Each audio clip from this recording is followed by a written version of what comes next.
Hola, hola, ¿cómo están? Muy buenas noches, buenos días, buenas tardes, independientemente de la hora en que vean esta presentación. El día de hoy continuamos con la 11ª sesión del programa práctico de NIF Plenas. El día de hoy estará con nosotros el doctor Eric Agüero de Perú. Doctor Eric, ¿cómo está? Muy buenas noches, tiene el micrófono habilitado. Iniciamos con la sesión que nos convoca para el día de hoy.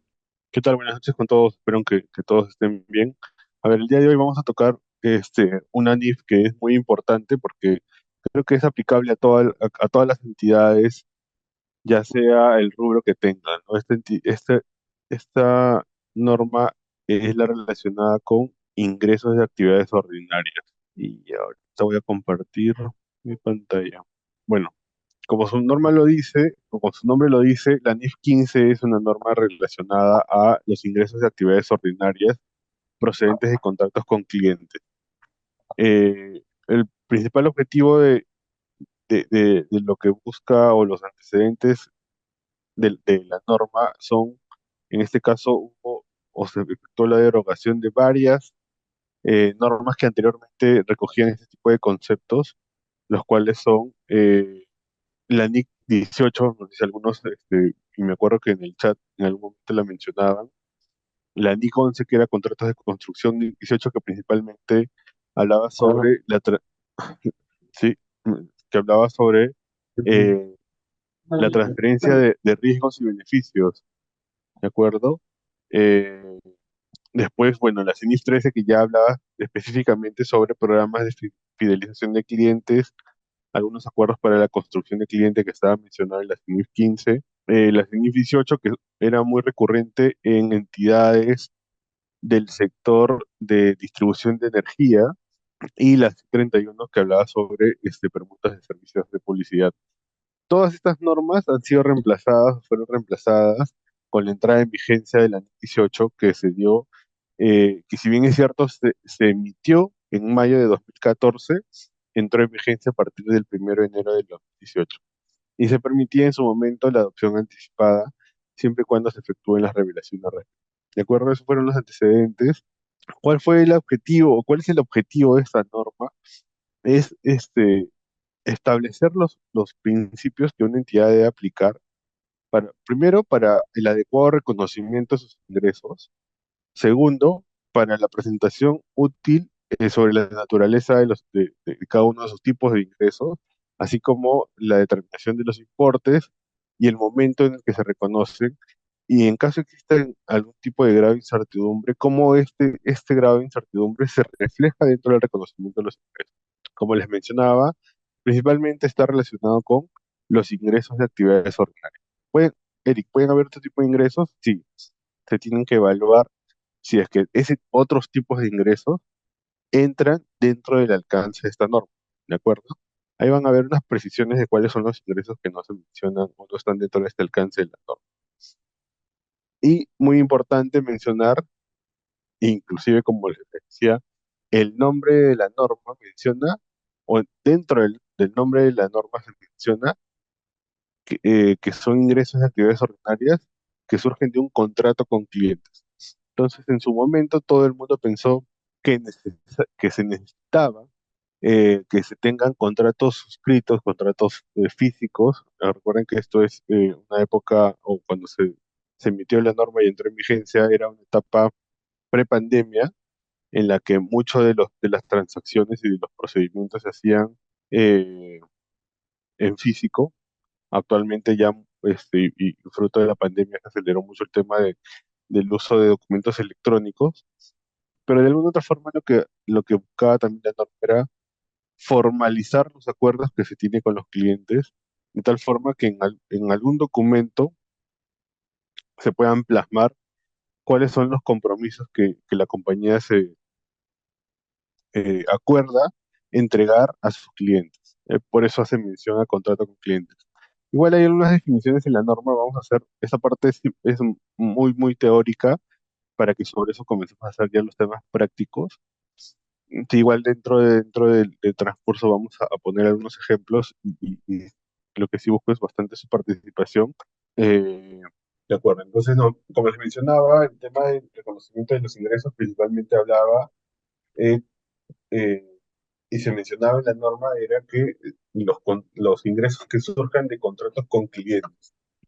En esta última parte les mencionaba que lo que buscaba la norma era de alguna forma formalizar cuáles eran los acuerdos que las compañías tenían, o por así decirlo, los usos y costumbres que en algún momento se tenían entre clientes y proveedores, para que eso se plasme y se tenga una correcta, una correcta presentación de los estados financieros, y sobre todo que sean útiles para la toma de decisiones, ¿no?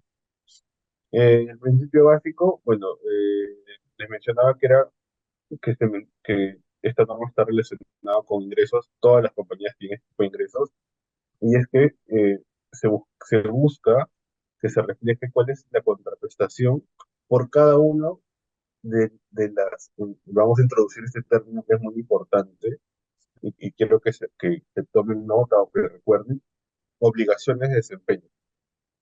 Este término de OD u obligaciones de desempeño es parte de lo que la NIF, la NIF 15 introduce o con su entrada en vigencia. ¿Y qué son las obligaciones de desempeño? Un poco adelantándonos a lo que vemos adelante, es qué cosa es lo que tú te has comprometido a entregar a cada uno de tus clientes, ¿de acuerdo? Y que se tiene que separar de otra forma. Primero que se tiene que identificar, y luego que se tiene que considerar o evaluar cómo es que se traslada o cómo es que se entrega ese tipo de servicio o obligación de desempeño y en qué momento se transfiere ese cliente. Y dependiendo de cómo se cumplen esas características, se van reconociendo los ingresos. ¿De acuerdo? Eh, ¿Qué cosa está dentro del alcance de la norma? Bueno, les mencionaba los contratos con clientes, que en ese momento, la fecha de adopción podían ser eh, contratos orales o escritos. Usualmente, como les mencionaba, muchos se comenzaron a formalizar muchos contratos, de tal forma que la compañía tenga herramientas, porque usualmente recuerden quiénes son o cuál es el área que negocia todo el tema de ingresos. Usualmente no es la gente de contabilidad, sino es la gente de comercial.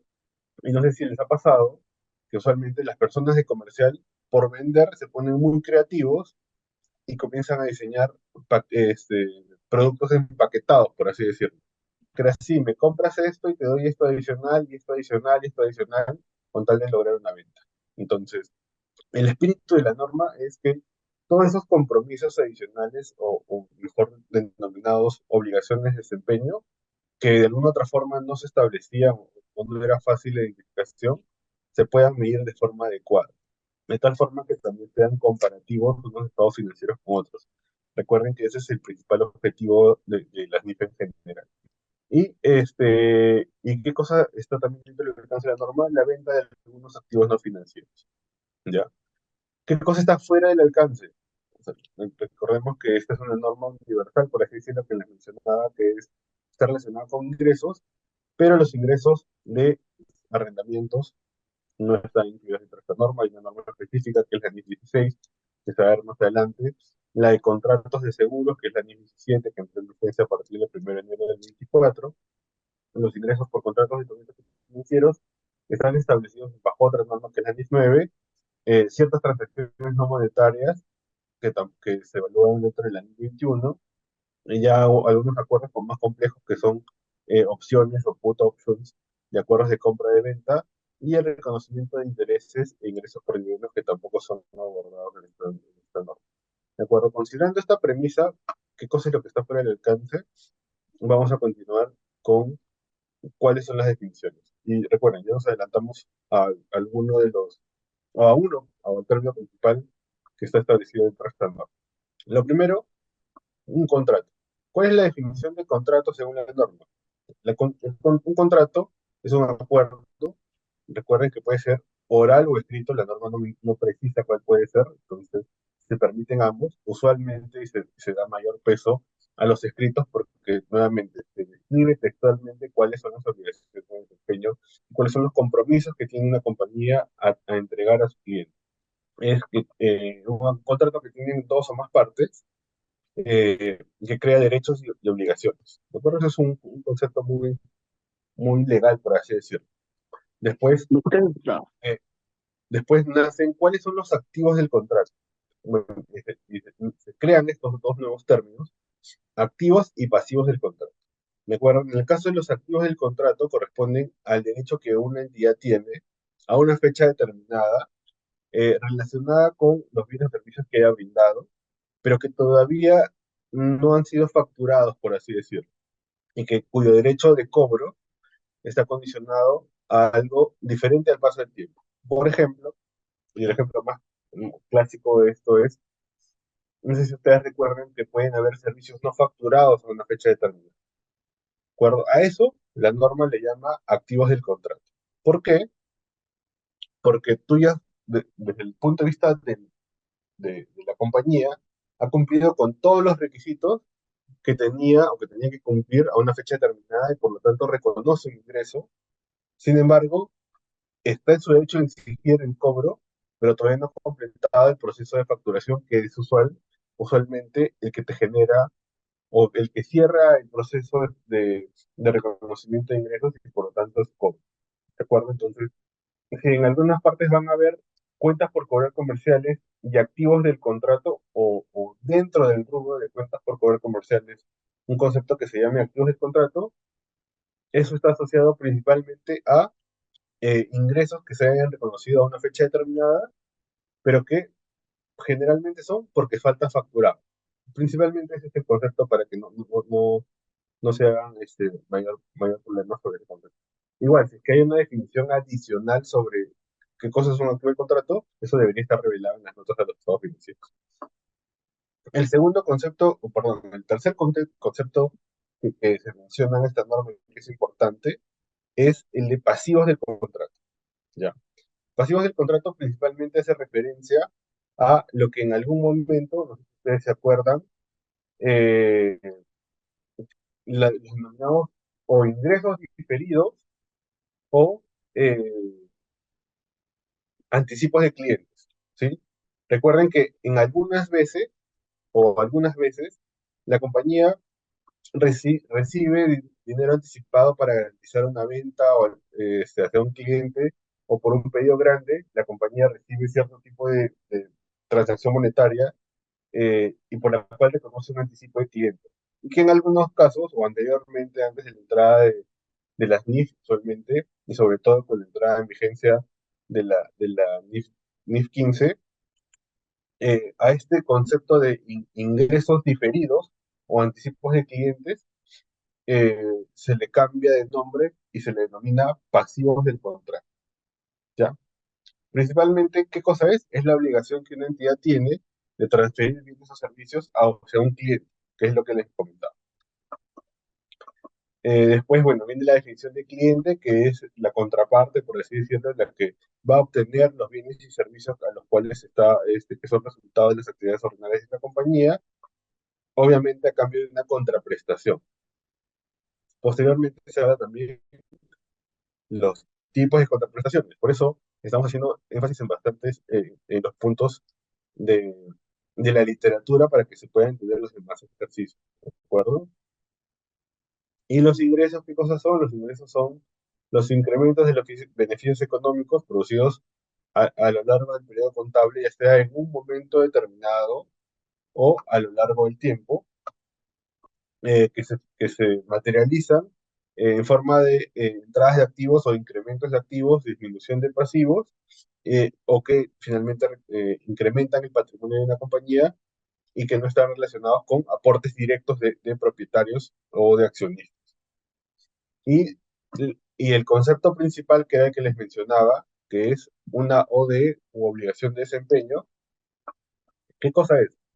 Es un compromiso establecido en un contrato con un cliente para transferir qué cosa, o un bien, o un servicio, o un conjunto de ambos, y que tienen un mismo patrón de transferencia al cliente.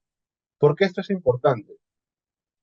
Porque recuerden que en algunos casos existen servicios que pueden ser transferidos hacia los clientes de forma conjunta con la entrega de un bien, y que en algunos casos no se pueden separar o que su separación eh, requeriría u operativamente, mejor dicho, no son separables, ¿de acuerdo? Entonces, por eso la norma precisa que puede ser un bien o un servicio, el conjunto de ambos o una serie de los mismos, ¿de acuerdo? Continuamos con las definiciones de los ingresos de actividades ordinarias, es producto de lo que se reconoce del cumplimiento de las obligaciones de desempeño, el precio de venta independiente de un bien o de un servicio es el precio que, eh, en simple, es a qué precio yo le conozco, yo le designo a un servicio o un bien específico que lo venda de forma separada, ¿de acuerdo? Por eso dice de venta independiente. Y aquí, este, recuerden que, eh, por ejemplo, no hay lonche gratis siempre, ¿no? Ustedes siempre, por ejemplo, pueden ver, hoy hay algún tipo de oferta y uno, este, piensa que está obteniendo algún beneficio, sin embargo, de alguna otra forma la compañía lo que está haciendo es ganar, ¿de acuerdo? ¿Y por qué? Porque te empaqueta, o sea, te termina vendiendo un producto o más de un producto cuando, no sé, finalmente tú solo necesitabas uno, ¿de acuerdo? Entonces, de alguna otra forma, genera mayor ingreso. Pero el precio de venta independiente es una referencia para la determinación y la correcta presentación de servicios que se brindan o que se prestan de forma empaquetada. Y digo empaquetada a que se brinda o que la compañía puede tener diferentes servicios y que los brinda o los vende como combos, o como tríos, como dúos o como paquetes, ¿de acuerdo? El otro concepto también es el precio de la transacción, y recuerden que es diferente del precio de venta independiente. El precio de la transacción es al que se acuerda finalmente efectuar o dar, se le da valor a la transferencia del control de un servicio, de un bien, el conjunto de ambos, y el que es el que se acuerda con el cliente. ¿De acuerdo? Recuerden esos dos conceptos, tenemos los precios de venta independientes,